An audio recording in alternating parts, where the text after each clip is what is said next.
Scène 54. Appartement à Essen. Appel téléphonique avec Mini, présent. Écouteur amplifié. Taeyong. Maintenant que j'y pense, je me souviens que j'ai crié de peur très souvent quand on m'appelle derrière moi, ou bien touche mes épaules pendant que je travaille comme interprète dans la comédie musicale. Je crois que j'avais toujours peur de m'attaquer derrière moi. Ils m'ont dit toujours qu'ils s'excusent de m'avoir fait peur. Alors je leur ai dit que c'est plutôt moi qui dois s'excuser parce que je m'effraie facilement. Mais j'avais des raisons d'être devenue comme ça. Quand j'étais en France dans un tram, un homme effrayant qui portait une sorte de salopette me regardait de près d'en bas de ma casquette. Donc je me suis déplacée vers une autre voiture tranquillement. Il me suivait quand je descendais du tram en m'attendant dans l'autre voiture. Quand je courais, il courait aussi. Ah, il m'a même fait peur. Quand j'étais en France, je devais être prête toujours de courir à tout moment. Il y avait aussi un salaud, un chauffeur de taxi qui a touché ma joue en me demandant si je suis une vierge, en m'insistant très fermement que je dois m'asseoir au siège passager. Quand je suis retournée en Corée, quand je prenais un taxi, le chauffeur descendait et me suivait. Dans le métro aussi, on me poursuivait. Connard, hein, il s'amuse comme ça, de faire peur. Il y avait aussi un connard qui m'a fait peur devant la porte de son studio. C'est pour ça, j'ai l'habitude de regarder en arrière. Mais depuis que je suis devenue schizophrène et que j'ai fait des choses folles, je n'ai plus peur si facilement. Puis je ne regarde pas si souvent en arrière, mais je me sens anxieuse des fois. Mais ça va beaucoup mieux qu'avant. La schizophrénie ne serait-elle pas une sorte d'explosion en s'accumulant la colère à cause de ces connards et une sorte de processus de guérison? Peut-être que je devais être folle une fois comme ça, compte tenu de ma situation. Je n'aime pas vraiment et je déteste dire un gros mot, mais on me fait changer quoi. C'est pour ça peut-être que j'ai beaucoup chanté les chansons d'Eminem quand la maladie était aiguë. Quand j'étais petite, je me disais que je l'aimerais jamais parce que son clip Superman semblait être trop osé aux jeunes esprits. La schizophrénie a changé mes goûts musicaux aussi. J'aimais pas hip-hop, mort de rire. Hein. Scène 55. Halle Atlantique, Coex, fin d'année en 2007, nuit. En anglais-français adresse la parole à Jaeyoung. Il a 19 ans, 184 cm, chic, de larges épaules, portant un bonnet noir et un manteau à capuche gris foncé. Nicolas, tu veux m'aider? On n'a pas d'interprète maintenant. Jaeyoung, bien sûr, pas de souci. En indiquant le fichier de l'ordi portable avec son index. Tu cliques sur ce fichier. Scène 56. Tribune de LOL Atlantique, Coex, nu. Jaeyoung est en train de parler avec Aurélie par téléphone portable, assise aux tribunes. Jaeyoung, oui, le temps passe très vite. On est déjà à la fin d'année déjà. Nicolas passe par là en caressant les cheveux de Jaeyoung. Scène 57. Sans lumière. Console lumineuse et sonore de l'Halle Atlantique. Coex nu. Jaeyoung monte en console depuis en bas de tribune, tranquillement, sans se faire remarquer qu'elle a pleuré. Nicolas, t'as pleuré? Jaeyoung, en étant étonné. Non. Nicolas, t'as pleuré, ça se voit. Qu'est-ce qui s'est passé? Jaeyoung, rien. Nicolas, qui t'a fait pleurer? Jaeyoung, personne. Nicolas, viens, on va aller fumer une cigarette. On y va. Jaeyoung, oublie pas ton manteau. Il fait hyper froid en bas. Nicolas, ça va. Scène 58. De la console jusqu'au parking, nu. Nicolas descend vers en bas des tribunes en mettant ses mains sur les épaules de Jaeyoung. Quand il arrive au parking, il tremble 2 fois. Le chef éclairagiste coréen, Nicolas et Jae-young discutent en fumant la cigarette. Puis ils montent à la console. Scène 59. Console, nue. Anthony a à peu près 40 ans. 179 cm, encore immense. Il est comme Ralph du film Les Mondes de Ralph. Anthony. J'ai entendu parler grosso modo de ce qui est arrivé. Je ne vais pas rester à rien faire si quelque chose t'arrive, même après que je suis partie en France. Jae-young. Ah merci, c'est super gentil, mais ça va. Je peux me débrouiller toute seule, t'inquiète pas. Anthony. On a besoin d'interprète. Tu peux nous aider? Jae-young. Ok. Anthony, Jae-young et Nicolas travaillent ensemble assis sur la chaise en portant les casques. Anthony, j'entends des voix des Coréens. Silence s'il vous plaît. Jae-young, silence s'il vous plaît. Répète en coréen quelquefois. Anthony enlève son casque en étant hyper furieux. Ah merde, ils n'arrêtent pas de parler. J'ai mal aux oreilles. Jae-young, silence s'il vous plaît. Il dit que c'est trop bruyant. Elle enlève son casque, puis elle sourit largement en lui donnant une tape dans le dos. Anthony, en foutant un gros visio à deux côtés des joues de Jae-young. Tu es la meilleure. Elle essaye de changer l'ambiance en souriant largement vers Nicolas, à droite cette fois-ci. Soudainement, Nicolas s'approche d'elle pour l'embrasser. Elle retourne sa tête et regarde droit devant. Nicolas fait un petit bijou sur la joue de Jae-young. Depuis, tout s'est bien passé. On vient de finir le travail. Anthony, qu'est-ce que vous faites ce soir? On va boire un coup tous ensemble. Tu vas payer. Les Coréens hésitent pendant un moment. Finalement, un interprète, Jong-hee, femme, dans l'équipe de son. Jae-young y joignent. L'interprète 1 mesure 176 cm, maigre, efféminé. Jong-hee mesure 168 cm et a l'air en bonne santé, avec ses grands yeux. Les trois ont le même âge, 28 ans. Scène 60, boîte de nuit, nu. Ils dansent un peu, ils boivent l'alcool très vite et ils sortent d'ici ensemble. Scène 61, dans la rue, nu. Interprète 1, Jong-hee rentre chez eux en taxi. Anthony, toi, tu restes un peu avec nous. On va encore plus dans notre hôtel. Jae-young, non, il faut que je rentre. Anthony, tu es ce type de femme à qui on doit supplier et tout ça. En ouvrant déjà la porte de taxi pour elle. Jae-young, ok, tu resterais avec vous. Anthony, tu vas pas nous laisser seuls. On entre en France très bientôt. Scène 62. Devant la chambre d'hôtel de Nicolas, nu. Anthony, bon, je vais vous laisser, je suis trop fatiguée. Bonsoir. Scène 63. Dans la chambre d'hôtel de Nicolas, nu. Nicolas, tu veux boire encore un coup? Qu'est-ce que tu veux faire? Non, Jae-young, non, je suis déjà trop bourré. Il s'assoit dans les fauteuils affrontés pendant un moment et se lève en étant épuisé. Ils n'ont plus d'énergie pour discuter. Jae-young s'allonge au lit, Nicolas lâché. Il tâtonne le côté de Jae-young, il se lève et se met à genoux. Il lève le haut de Jae-young, puis regarde son nombril. Nicolas, t'as un joli nombril. Jae-young, merci. Les yeux dans les yeux, puis ils s'embrassent. Ils ont l'air fatigués, ils s'allongent sur le lit. Jae-young, je peux prendre une douche? Je suis trop fatiguée. Je n'ai même pas de vêtements à porter pour dormir. Nicolas, tu peux porter ce peignoir s'il te plaît? Jae-young, ok. Elle fait une douche. Sèche ses cheveux, sèche sa culotte, porte le peignoir et sort de la salle de bain. Elle fait une douche et il porte sa culotte sur le lit. Elle est assise sur le lit activement.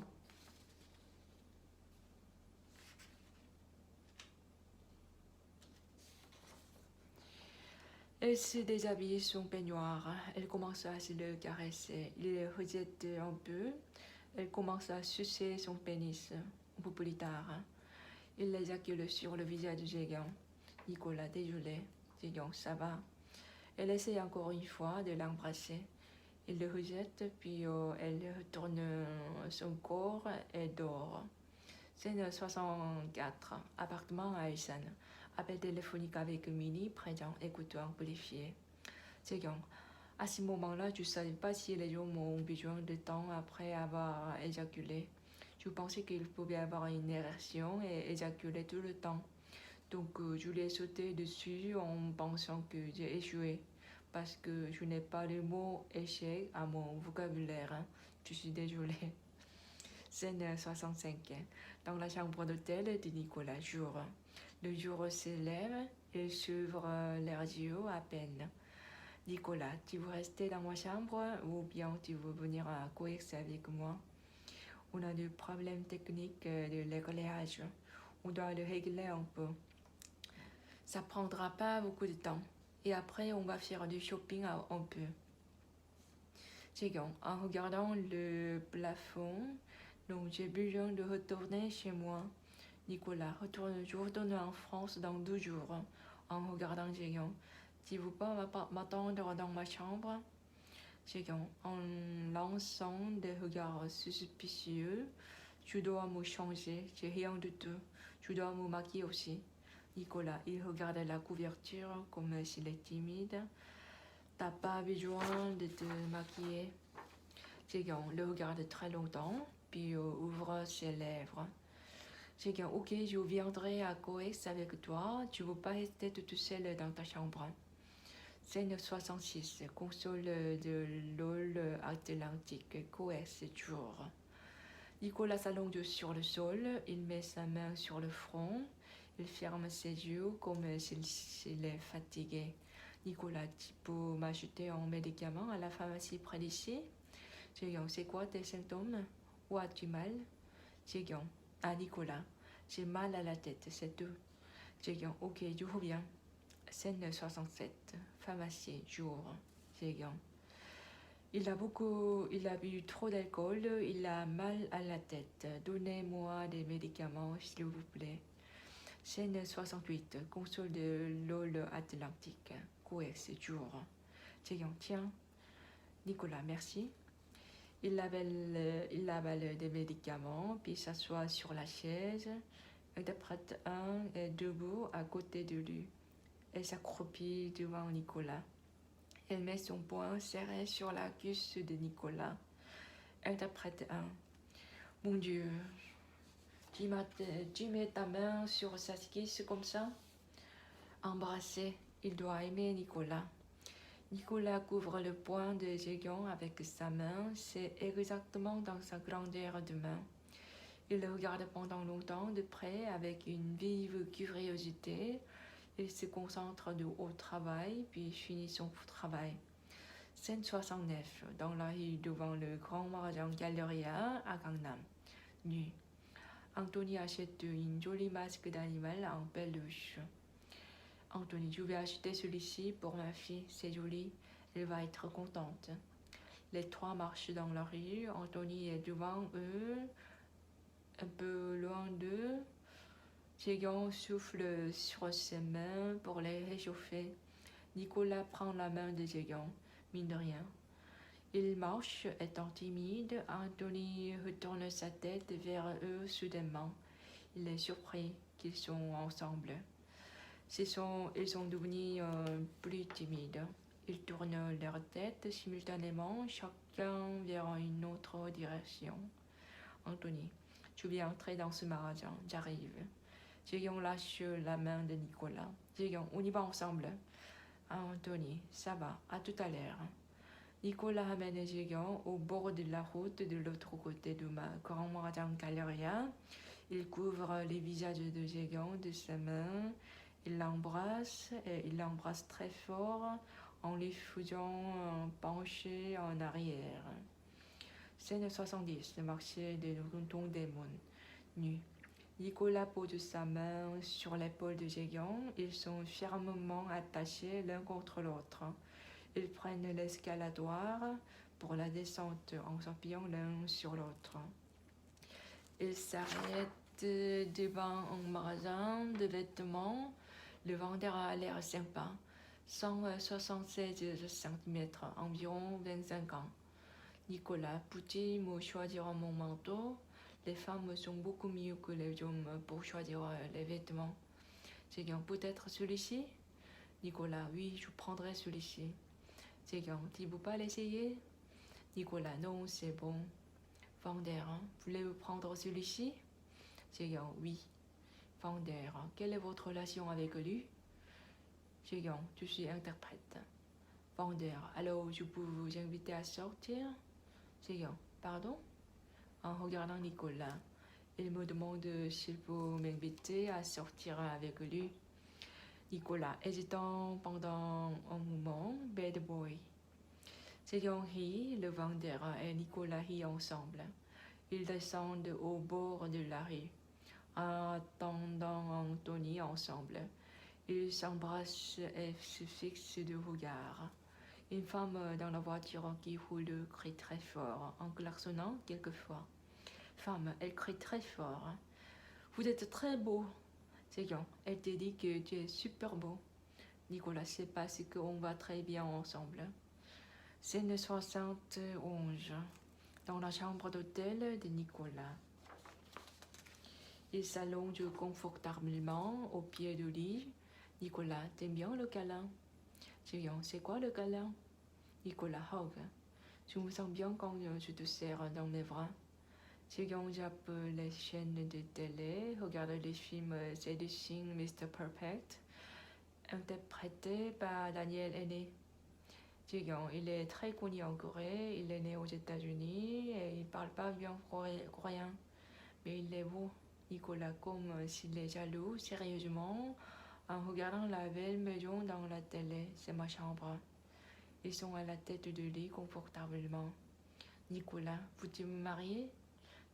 Non, le mariage c'est une autre chose. J'ai presque failli me marier avec un riche récemment. Ça n'a pas marché. Scène 72. Appartement à Ulsan. Appel téléphonique avec Mini présent. Écoute amplifié. Il m'a demandé Do you wanna marry me? Pas Will you marry me? Je ne savais pas si c'était juste une expression de demande en mariage. Je me disais que son intention de me demander ça a été parce qu'il devait avoir l'impression que j'ai vraiment voulu me marier avec lui si fort. Parce que je me jette sur les quand la nuit tombe. J'ai voulu juste dire que je ne suis plus une femme qui meurt d'envie de se marier. Comme je ne me suis pas mariée avec le fils du PDG dans un grand conglomérat. Mais soudainement, j'arrivais pas à expliquer en français. J'étais déjà d'abord surprise d'avoir entendu le mot mariage. Puis je parlais de ce que les gens disent souvent, les mêmes lieux communs ou de clichés ou de stéréotypes sans me rendre compte que le mariage c'est autre chose. C'est pas autre chose quoi. Je pense au mariage toujours quand je suis dans une relation amoureuse. Me rire. Scène 73 dans la chambre d'hôtel de Nicolas. La lumière s'éteint, puis on entend que la couverture bouge. Nicolas qui devient un monstre quand la nuit tombe. Le jour se lève, elle est dévoyée. Nicolas emballe ses affaires. Nicolas, je veux te mettre dans ma valise et aller en France ensemble. Tu viens en France pour me voir. Changement de scène. En regardant Jeon assise sur le lit, tu as de belles jambes. Scène 74. Arrêt de bus desservant l'aéroport en bas de l'hôtel jour. Nicolas, une Française, Anthony, Jeon se font la bise. Elle regarde qu'ils partent. Elle sort de là tranquillement. Scène 75. Appartement à Ulsan. Appel téléphonique avec Mini présent. Écoute amplifié. Jeon. Après qu'il est parti, je voulais pas le laisser partir. J'ai voulu le retenir. Vu que je pouvais prédire déjà les difficultés de mon avenir en Corée. Et puis ma mère m'a demandé de l'appeler, donc je l'ai contacté. J'avais pas d'amis quoi à ce moment-là. On ne doit pas chercher quelqu'un quand on passe un moment difficile. Surtout, on doit absolument éviter à chercher l'homme quand on passe un moment difficile. C'était si pathétique. Dès lors, je n'ai fait que travailler sérieusement comme interprète et traductrice.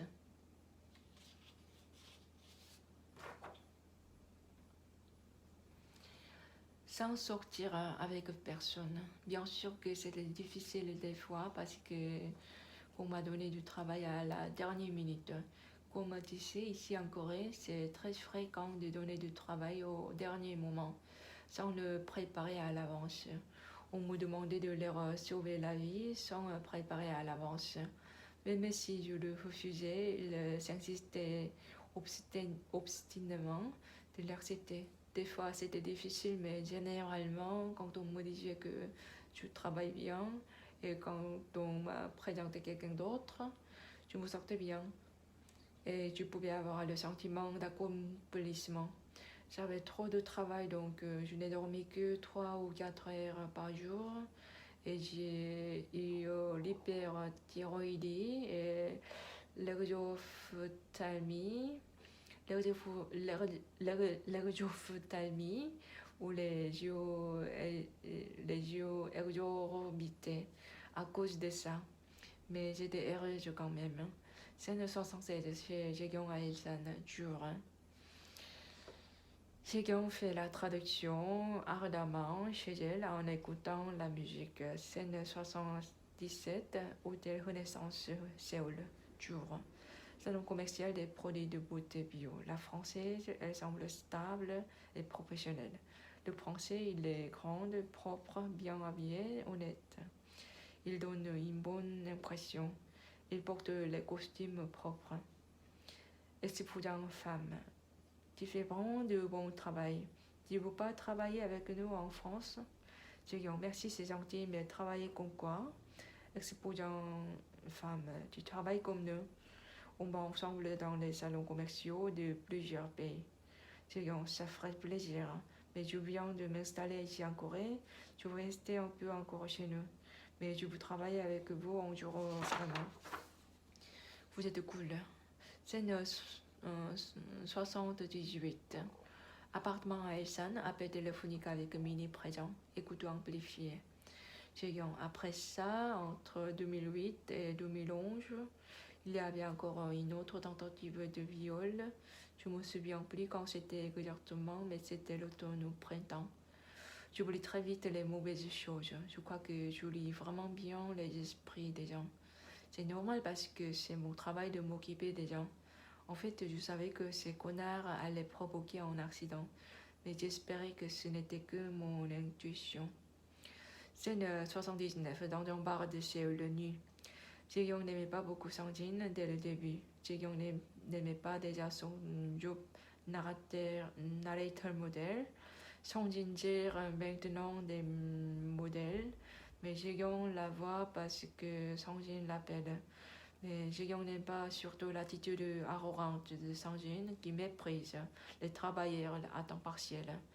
À chaque fois que Sang-jin méprise Jaekyung en me demandant pourquoi Jaekyung travaille pour gagner une somme dérisoire à peine, même si elle a fait ses études à l'étranger. Jaekyung a juste ri. Il n'était pas ami au lycée, mais Sang-jin prétend être comme une amie proche après que Jaekyung a fait ses études en France. À part Sang-jin qui est grande, il y a une autre amie à côté, Sang-jin a dû appeler un PDG mongolien avant qu'on finisse de manger tout pour lui faire payer. Jaekyung, elle déteste ça et nous payons nous-mêmes. Pourquoi tu appelles un homme marié pour faire payer? On n'est pas mendiante. Sang-jin, elle envoie des textos, puis elle est super contente. Il est près d'ici. Il se comporte comme s'il va courir jusqu'ici pour payer. Jaekyung ne boit que de l'eau, perdant l'appétit. Parce qu'elle n'aime pas ça. qu'elle est fatiguée après l'interprétation. Peu de temps après, un monsieur effrayant, 178 cm, portant un costume, ayant un grade vide, s'assoit en diagonale de Jae-kyung. Sang-jin l'accueille. Jae-kyung va aux toilettes. Elle ne dit rien pendant ce temps-là. Sang-jin, elle est interprète français-coréen. Jae-kyung regarde Sang-jin bizarrement. Sang-jin n'a pas besoin d'attirer ce monsieur en utilisant Jae-kyung. Jae-kyung pousse un soupir, puis elle reste tranquille sans dire un mot. Enfin, on entre. Scène 80, au bord de la route, devant la voiture de PDG, nu. Sang-jin, Jae-kyung, tu montes dans sa voiture. Jae-kyung, non, ça va, je peux rentrer toute seule, en montrant qu'elle déteste ça. Sang-jin, rentre avec lui, ça va. Il va te ramener chez toi sain et sauf. Sang-jin pose sur l'épaule de Jae-kyung en la faisant entrer dans sa voiture. Puis ce monsieur s'assoit à côté de Jae-kyung. La porte se ferme en faisant de bruit. Jae-kyung a pensé qu'il va s'asseoir devant. Elle se sent gênée et elle a l'air perplexe. Scène 81. Sur le siège arrière, dans la voiture de monsieur, nu. PDG, tu habites où? Jae-kyung, chauffeur. À cette adresse, s'il vous plaît. Jae-kyung s'approche si près de la porte gauche. Il s'approche d'elle, comme s'il a entendu ce moment-là. Il la jette en œil, puis il met sa main dans le tailleur jupe de Jae-kyung. Elle est terrifiée, elle crie très fort. PDG, en la faisant super peur, en levant sa main droite comme il va la frapper. Non, restez immobile.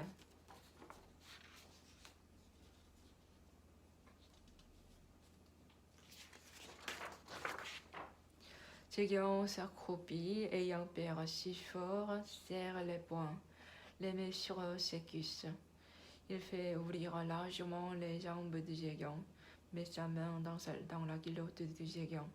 Comme s'il apprécie ça, il tourne ses deux doigts à gauche et à droite, en rond, dans son voisin. Il s'amuse pleinement comme il joue avec ses jouets. PDG, Jae-kyung. Jae-kyung a un visage très humiliant, soudainement. Elle regarde le chauffeur par procuration, maigre, dans le rétroviseur, en lui demandant de l'aide avec ses yeux. On ne sait pas s'il l'a capté ou pas, mais il la jette en œil, puis se concentre sur la conduite. PDG, quel gâche de ton potentiel, tu vaux tellement mieux que ça.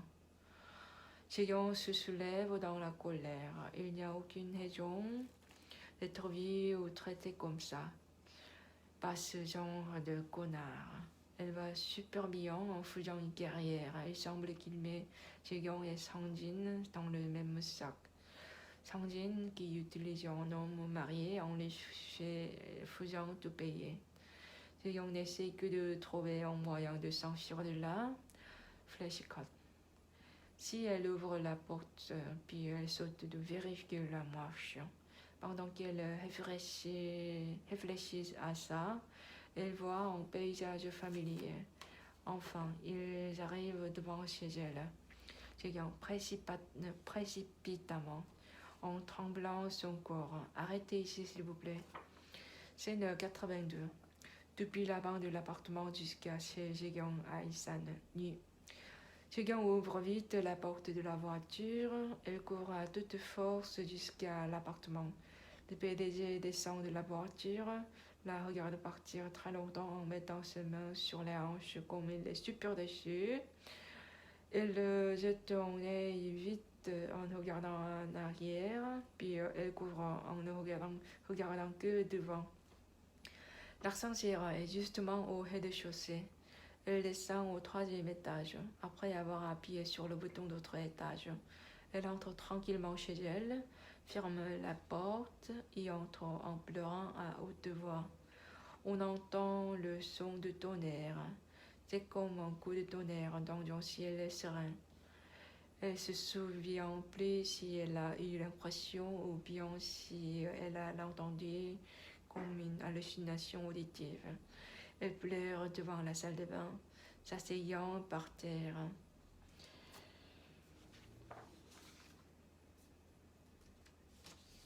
Elle entend un soupir au plafond d'un homme très fort à travers l'autre parleur des annonces publiques du plafond. C'est comme un soupir d'homme poussant tout près du micro. Elle arrête de pleurer et elle regarde vers l'endroit qu'elle entend le son, avec ses yeux écarquillés. Mais peu après, elle commence à pleurer encore. Et puis elle entend ce bruit encore, une fois très fort. Elle pleure plus fort que ça. Le bruit continue par intervalles, mais elle n'arrive pas à se concentrer sur ce bruit, s'occupant à pleurer. Après un certain temps, elle se lève comme si elle a décidé quelque chose. Elle nettoie chaque partie de son corps après, avec précaution. Second, elle agrippe la balle de douche. Allez-y, continuez de m'écraser pour savoir si je peux être cassée ou pas. Scène 83. Chez Zegan à Isanjur. Zegan appelle Sanjin, raconte toute l'histoire en tremblant son corps. Zegan a plus peur le lendemain matin, en se rappelant nettement l'accident d'hier soir. Zegan, hier soir, étant agité, tremblant son corps, j'ai failli me faire violer. Sanjin, il n'est pas ce genre d'homme. Zegan en a marre d'elle. Personne ne lui demande si elle s'est blessée quelque part. On est en Corée. Pourtant, on ne me demande pas d'aller à la police. Elle en a marre de ses amis qui ne veulent qu'enterrer ou cacher la vérité, l'affaire secrètement. Jeon ouvre ses lèvres à peine, avec ses yeux lucides ou froids. Sanjin, je vais fermer la gueule à Jeon. Je vais fermer la gueule pour que tu n'auras aucun problème à travailler avec lui.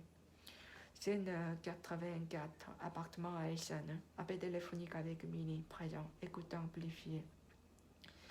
Jeon, tu tenais bien le coup fermement. Le jour juste après, je suis allée à la piscine, je suis allée à travailler pour que j'oublie tout ce qui se rapporte à ce genre de connard. Je me disais que plus on a difficulté, plus on a besoin de respecter les rythmes de la vie. J'ai beaucoup travaillé et tellement travaillé si dur. C'était vraiment difficile. Pour un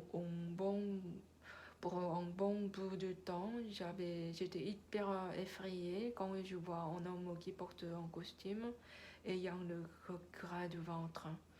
Non, même s'il porte seulement le costume, s'il a seulement des cheveux noirs. Dans cet état, je suis allée travailler.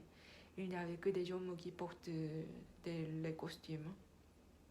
Comme ça, je traduisais, j'interprétais comme des gens normaux en écoutant chez moi régulièrement des hallucinations auditives des pervers. Franchement, je me souviens vraiment pas quand c'était le troisième viol.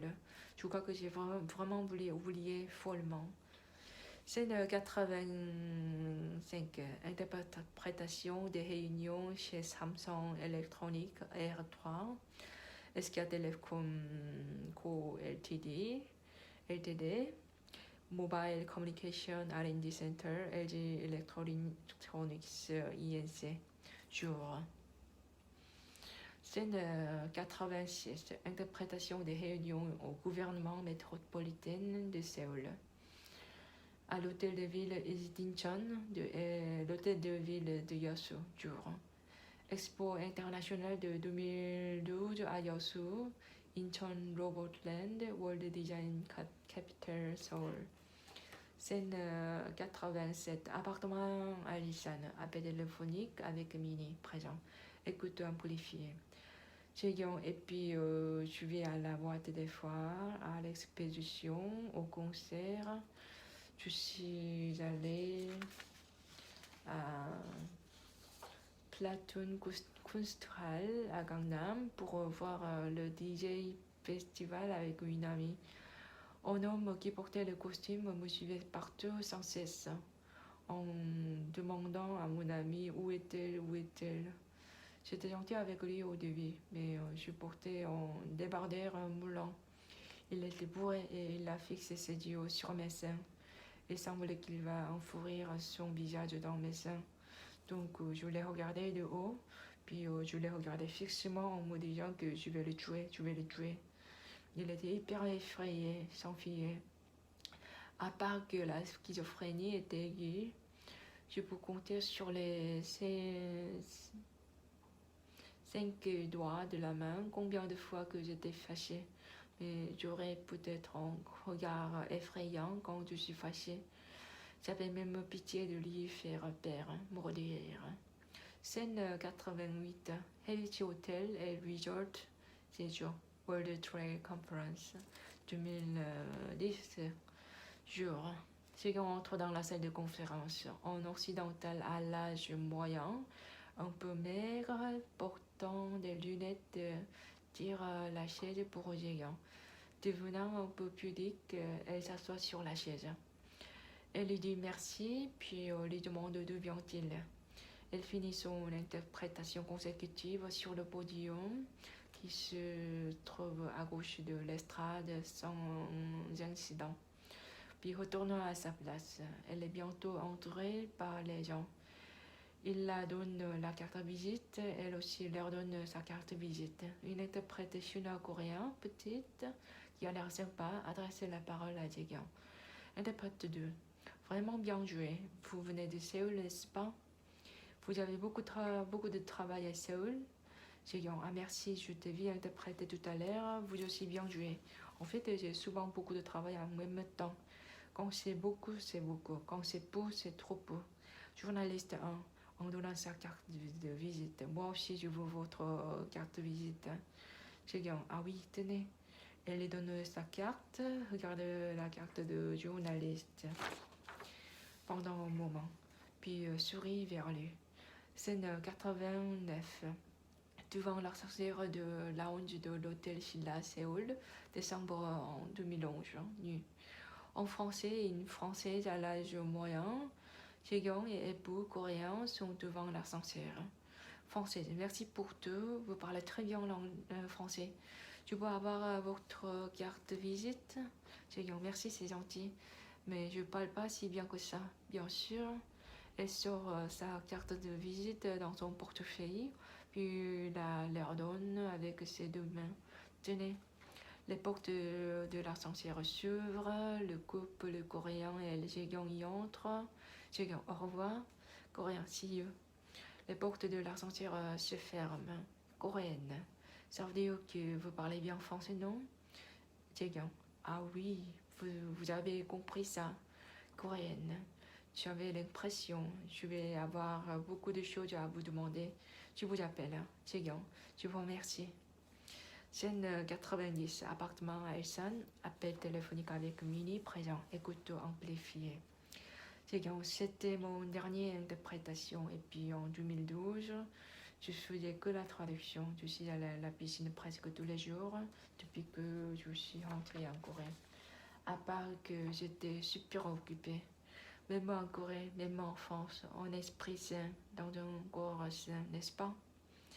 Des fois, je voyais mon camarade Ginny à Hondé. En fait, je lui ai dit aussi que c'était vraiment dur à cause de traques furtives à la piscine. J'étais harcelée à crever plus d'un an. Je me souviens même oublié à partir de quand ça a commencé. En France, on ne peut pas voir le corps nu des autres, même dans les vestiaires. Mais en Corée, je m'adaptais à peine à regarder le corps nu des autres. Imagine que quelqu'un dessus, un corps nu, sans cesse.